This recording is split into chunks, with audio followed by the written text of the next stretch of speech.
The mansion was a palace of glass and steel, a silent fortress that glimmered like a jewel against the night sky.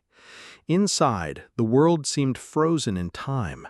Grand chandeliers hung motionless above polished marble floors, and priceless art watched from the walls as though guarding secrets that only wealth could afford to hide. For most, this house was a dream, an untouchable world reserved for the elite.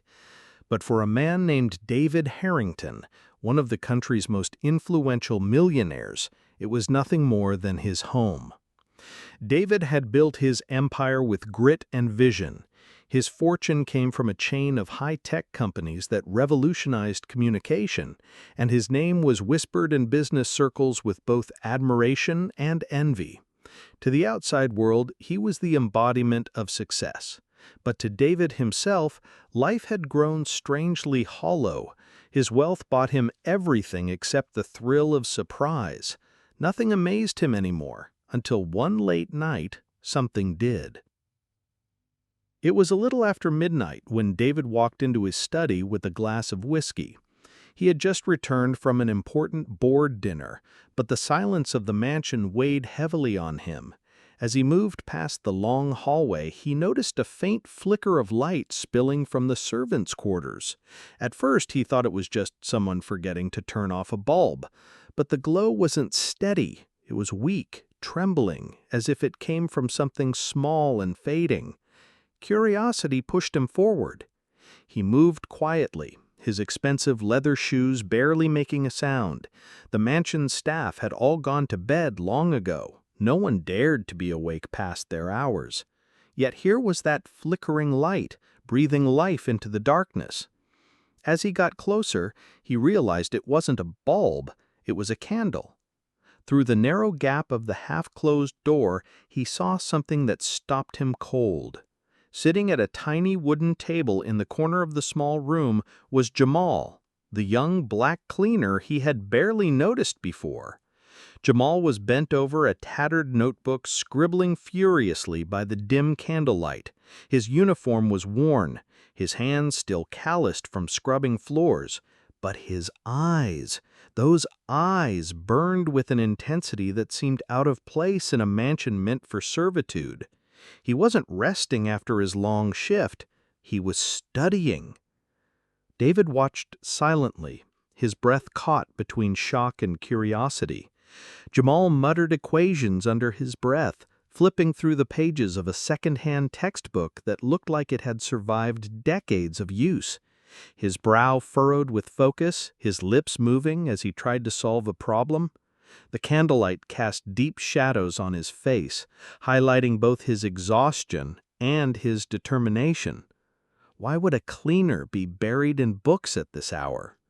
The question gnawed David. He could have walked away, dismissed it as none of his concern, but something in Jamal's posture, the desperation hidden in his diligence, held him there. Suddenly, the candle sputtered, almost dying.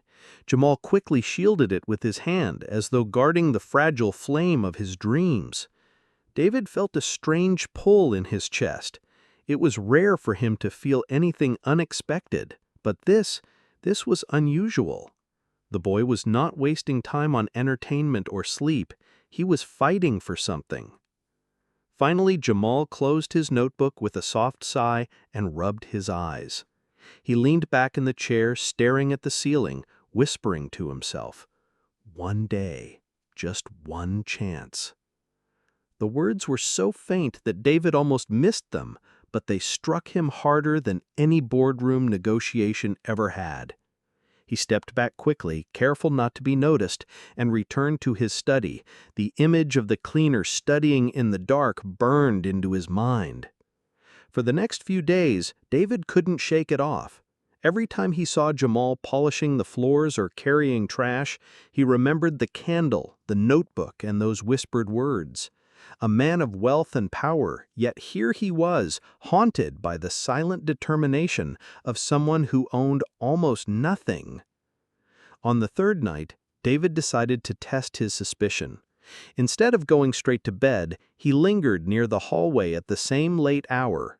Sure enough, the light appeared again. He walked quietly, and there was Jamal once more, studying, writing, murmuring formulas, his world illuminated by a single flickering flame. This time, David didn't just watch. He knocked on the door. Jamal jumped, his notebook almost slipping from his hand. His eyes widened in horror as he saw who it was. "Sir, I'm sorry, David raised a hand. "Relax. I didn't mean to scare you. What are you doing here at this hour?" Jamal hesitated, clutching his book to his chest. His lips parted, but no sound came out. Finally, in a low and trembling voice, he said, "I was studying, sir." David stepped into the room. The small space felt suffocating compared to the grandeur of the mansion. He glanced at the candle, the notebook, the stack of worn-out textbooks. "Studying? At this time of night? After working all day?" "Yes, sir," Jamal whispered. "It's the only time I have." David looked at him closely.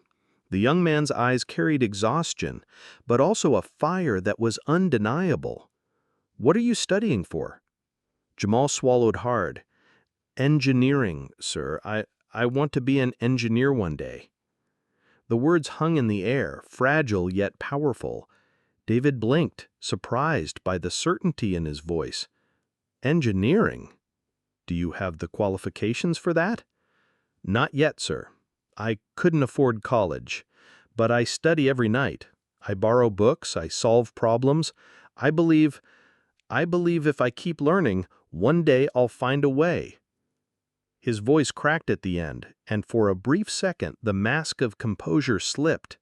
David saw the raw vulnerability beneath, the struggle, the endless cycle of work and poverty, the hunger for something greater. David didn't respond right away. Instead, he looked around the tiny room again. The peeling paint on the walls, the single chair, the flickering candle. And yet, in this cramped space, dreams were alive. "Get some sleep," he said, firmly but not unkindly. "You'll need your strength." Jamal nodded quickly, standing as though awaiting punishment, but David simply turned and left, his mind unsettled. He had expected excuses, laziness, or fear, but instead he found determination carved into the soul of someone society would have ignored. That night, David lay awake in his vast, luxurious bedroom. The contrast gnawed at him, his wealth, his endless opportunities, and Jamal, with nothing but scraps of time and candlelight, still daring to believe in a better future. The days that followed brought subtle changes. David began noticing Jamal more, the way he worked diligently, never complaining, always finishing his tasks. The way he carried himself with quiet dignity despite the menial job. And always, David remembered the whispered words, "One day, just one chance." But the story was far from over. What David didn't yet know was that Jamal's determination would soon collide with his own world in a way that would test them both. A storm was coming, one that would shake the walls of wealth, privilege, and dreams. The following days unfolded like a slow, unraveling thread. David, though careful not to let it show, found himself watching Jamal in ways he never had before. He noticed the steadiness of his hands while polishing the grand stair rails, the quiet way he folded towels in the guest quarters, the precision with which he swept the marble floors. Jamal performed every task with quiet dignity, and now, with the secret knowledge of his midnight studies, David understood the depth behind those actions. Each stroke of the mop, each wipe of the cloth was not just service, it was survival, a stepping stone toward something bigger. But the world had no mercy for dreamers like Jamal. A week after the midnight discovery, David overheard two other staff members laughing in the kitchen. He paused outside the door, listening. "Can you believe that kid?" one of them snorted. "Always scribbling in those old books. Thinks he's going to be an engineer. Please! He's lucky he even has this job." The other chuckled. "Yeah, better stick to cleaning floors. That's all he's good for." Their laughter stung David in a way he hadn't expected. He, a man who had seen empires rise and fall in business, found himself unexpectedly protective of the boy. Jamal didn't hear the mockery, he had already left the kitchen, but David did, and it stayed with him. That night, David lingered again in the hallway near the servant quarters. As he expected, the flickering candlelight appeared. He approached silently, but instead of barging in, he waited by the door. He listened to the rhythmic scratching of the pen, the whisper of equations being recited, the steady turning of worn-out pages. Finally, he stepped inside. Jamal startled again, but this time he didn't drop his book. His eyes widened in the candlelight, and he stood quickly. "Sir?" "Sit down," David said calmly, pulling up the only spare chair. The tiny room suddenly felt crowded, as though it wasn't built to hold two lives from such different worlds. David leaned forward, elbows on his knees. "Show me." Jamal hesitated. "Show you what?" "Your work. What are you studying tonight?" There was fear in Jamal's eyes, as though exposure meant destruction. But something in David's tone softened him. He slowly slid the notebook across the table. David took it, squinting under the weak candlelight. His brows furrowed as he scanned the pages. Neatly written formulas, diagrams of circuits, long calculations that stretched across margins. "These aren't simple. You're solving engineering problems." "Yes, sir." Jamal's voice was quiet but steady. "I borrow textbooks from the community center. They let me take them as long as I bring them back. I practice every night." David looked up. "And you understand all of this?" Jamal nodded. "Sometimes it takes me hours to get one problem right, sometimes days, but I won't stop until I understand it." There was no arrogance in his tone, only persistence, like a man clinging to the edge of a cliff and refusing to let go. "Why?" David asked finally. The candle crackled between them. Jamal looked at his hands, rough from labor, then at the ceiling as though searching for courage. "Because I want to build, not just clean what others have built. I want to design bridges, machines, things that help people. My mother used to tell me that knowledge is the only thing no one can steal from you. She believed I could be more than this job. She worked herself sick trying to provide for me, and when she died last year," his voice broke for the first time, "I promised I'd keep going, no matter what it takes, even if I have to study in the dark." David sat in silence. For a man who had built his fortune on innovation, who had spent his life among visionaries and investors, he suddenly felt humbled by the raw fire burning inside this cleaner's chest. Jamal didn't want wealth for luxury, he wanted purpose. "You have ambition," David said slowly, "but ambition alone doesn't change the world." Jamal lifted his chin, eyes meeting David's. "No, sir, hard work does. That's why I'll keep working until someone finally sees me." The words echoed in David's mind long after he left the room. In the days that followed, David began to quietly test Jamal. One evening, he left a book of advanced engineering principles on the table in the mansion library, deliberately placing it where the boy might notice while dusting. Hours later, when he returned, the book had been moved, ever so slightly, and David's eyes avoided his when their paths crossed. Another time, he dropped a casual question in passing. "Do you know why suspension bridges hold better under stress?" He asked it like one might throw a stone into water, expecting only ripples. But Jamal, caught off guard, answered timidly but accurately, speaking of load distribution and tensile strength.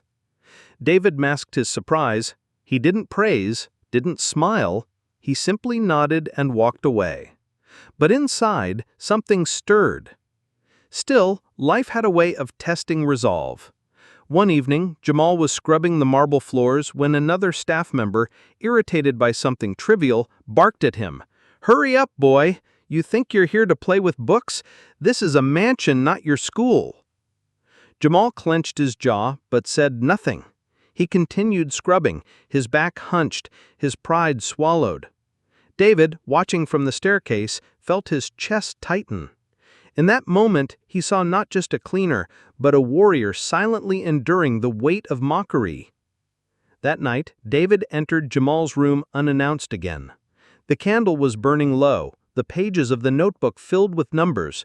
But this time, Jamal wasn't writing. He was staring blankly at the open book, his hand trembling slightly.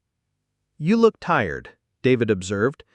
"I'm fine, sir," Jamal muttered, though the dark circles under his eyes betrayed him. David sat down. For a long moment there was only silence, broken by the faint crackle of the candle.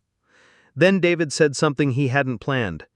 "What if I gave you a test?" Jamal looked up sharply. A test?" "Yes, something real, not just equations on paper." Fear flickered in Jamal's eyes. I don't know if I'm ready." "You'll never know until you try," David replied firmly.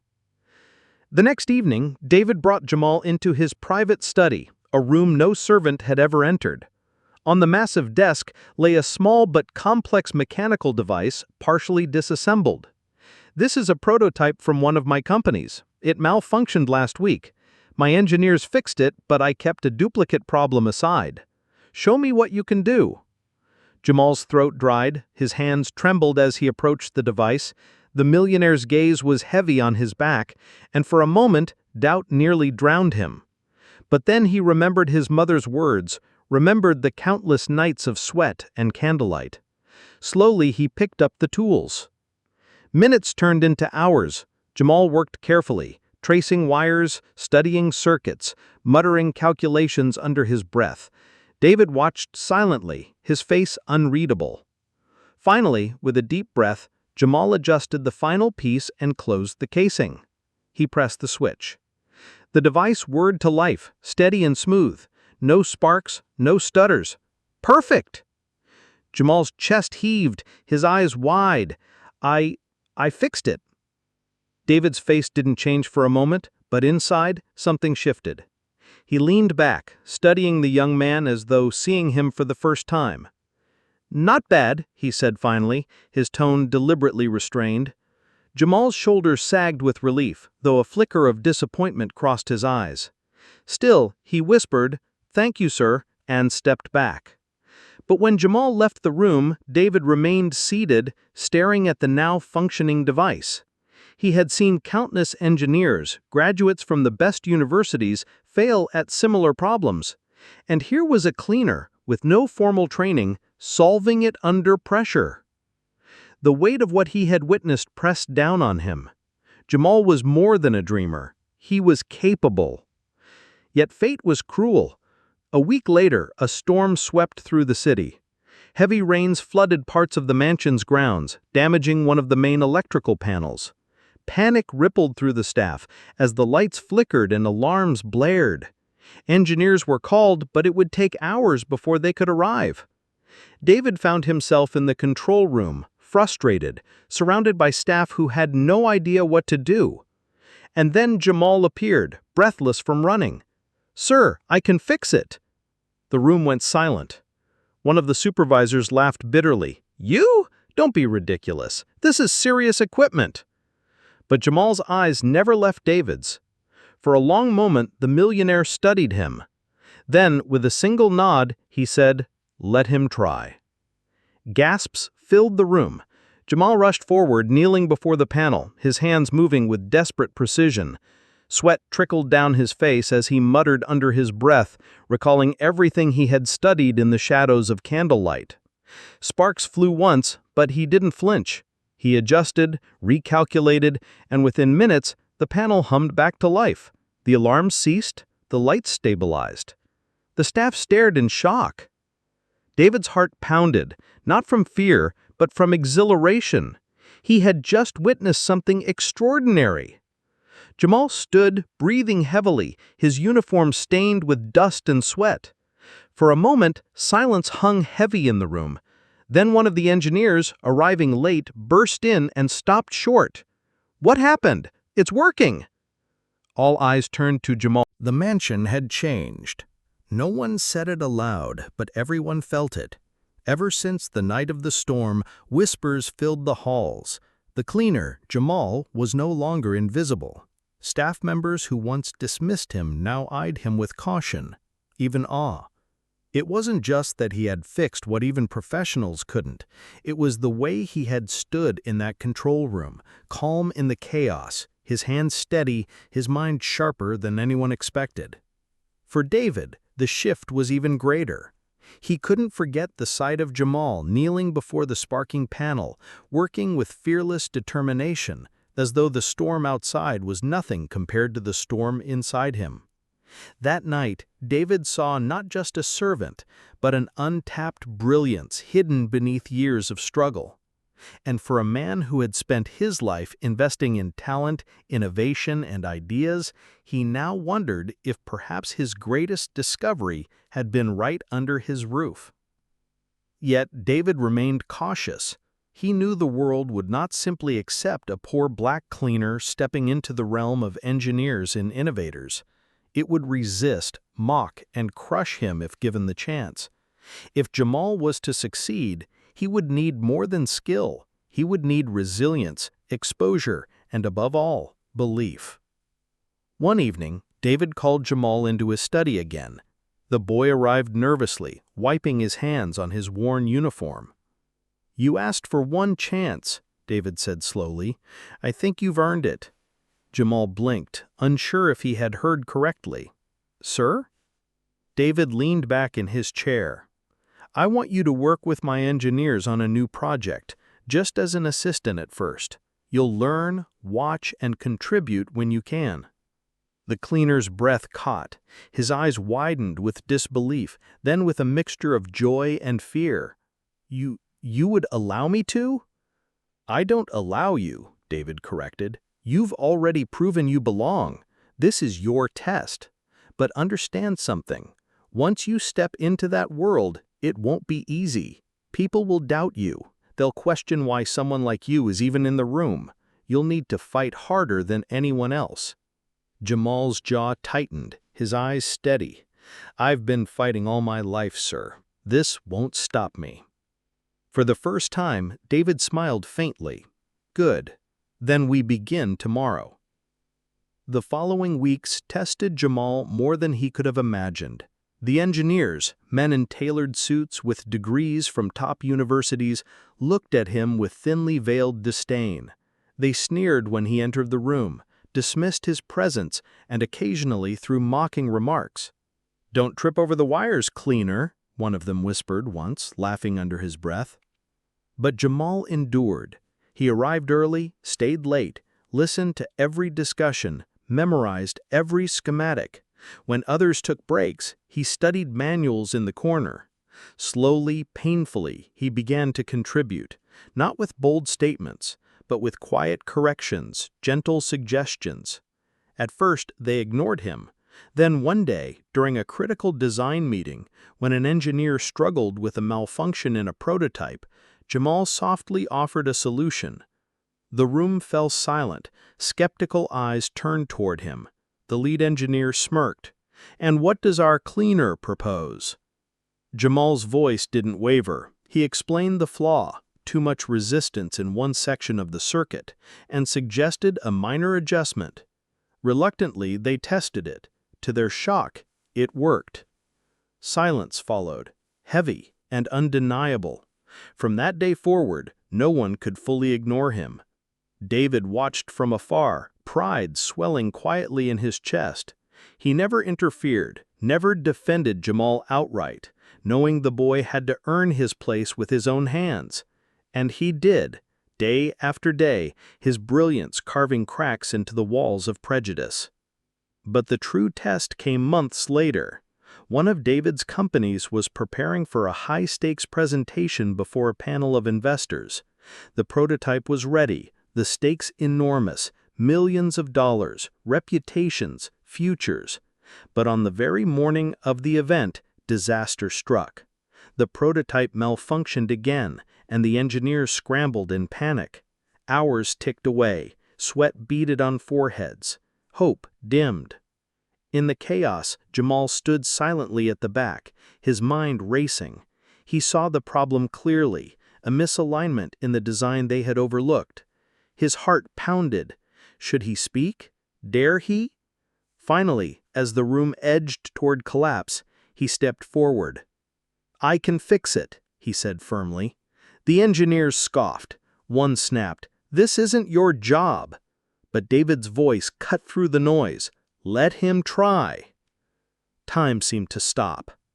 All eyes turned toward him. His hands trembled as he approached the prototype, but his focus was razor-sharp. He worked quickly, adjusting wires, recalibrating connections, whispering calculations under his breath. Minutes later, the machine hummed to life, smoother than before. A stunned silence filled the room. David looked around at the disbelieving faces. "Gentlemen," he said, his voice steady, "sometimes brilliance doesn't come wrapped in a degree. Sometimes it comes from candlelight and perseverance." That day, Jamal not only saved the project, but won the silent respect of those who once doubted him. But the true surprise came later. The investors, impressed not just by the prototype, but by the story behind its salvation, asked about the young man. David introduced him not as a cleaner, but as a budding engineer who had taught himself in the shadows of poverty. The room erupted in whispers. And yet, something shifted. What was once mockery became admiration. From that day forward, Jamal was no longer just the cleaner. He was the boy who studied in the dark and saved a millionaire's project. Months turned into a year. Jamal worked tirelessly, rising through the ranks, proving himself again and again. His name began to spread beyond the mansion, beyond the company. He earned a scholarship, funded quietly by David, though Jamal never knew. He enrolled in engineering courses, excelling at every turn. And then one evening, after a long day at the company, Jamal returned to the mansion to find David waiting for him in the study. "You've done well," David said quietly, "better than I imagined." Jamal bowed his head. "I couldn't have done it without you, sir." David shook his head. "No, I only opened a door. You were the one who walked through it." For a moment, silence hung between them. Then David leaned forward, his eyes sharp but warm. "Do you remember what you whispered that night? One day, just one chance." Jamal's throat tightened. He nodded. David smiled faintly. "That day is here." From his desk, he slid across a folder. Inside were documents, official papers, and a contract. Jamal's eyes widened as he read. It was not just an offer of employment, it was partnership. "You've earned your place, and I want you not just as an employee, but as an innovator. Together, we'll build more than machines. We'll build futures." Jamal's hands trembled as he closed the folder. His vision blurred with tears he fought to contain. For the boy who once studied by candlelight in a cramped servant's room, this moment was beyond anything he had dared to dream. But David wasn't finished. He stood, placing a hand on Jamal's shoulder. "Remember this, wealth is measured not by what you keep, but by what you give. I almost forgot that. You reminded me." And so it was that the millionaire and the boy who once scrubbed his floors began a new journey, not of servitude and power, but of partnership and vision. The world was surprised when the story came out. A cleaner who studied in the dark had become an engineer, mentored by one of the richest men in the country. Newspapers called it a miracle. Communities called it hope. And for countless others trapped in the shadows of poverty, Jamal became proof that even the faintest candlelight could one day outshine the grandest chandelier. And for David, who thought nothing in life could surprise him any more, he discovered that the greatest wealth he ever gained was not in dollars or inventions, but in the witnessing of the rise of a young man who refused to surrender his dream. What began as a secret flicker in the night had become a blaze that lit up the world.